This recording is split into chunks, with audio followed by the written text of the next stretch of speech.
चलो सखी लमेला झमक आगन, चलो सखी लमेला झमक आगन, दुल्हा बनला श्री राम, दुल्हा बनला श्री राम है।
चलो सखी लमेला झमक के आगन, चलो सखी लमेला झमक के आगन, दुल्हा बनला श्री राम, दुल्हा बनला श्री राम।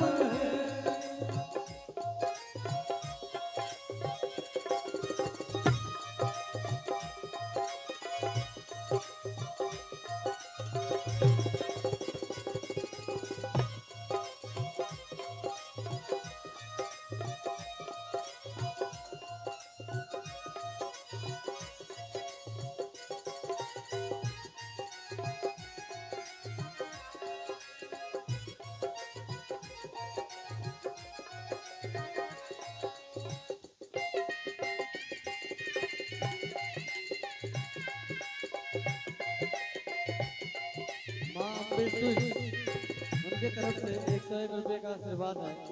हमारे देश की तरफ से विदेश दिल से धन्यवाद। क्या बात है।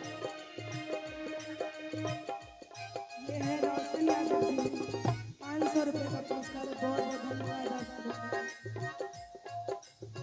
देश विदेश केरा भूप सब ना सके,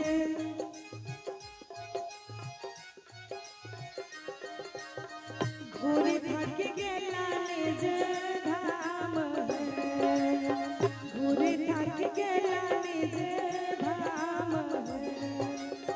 चलो सखी लमेला झमक के आगन, चलो सखी लमेला झमक के आगन, दुल्हा बनला श्री राम, दुल्हा बनला श्री राम।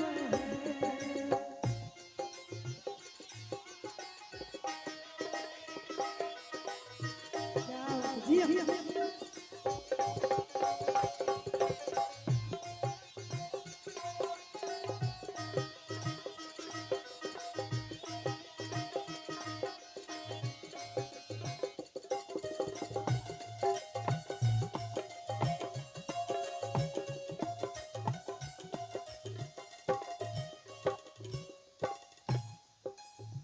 रंग बिरंग गेला बाज गेला बाजा सखे,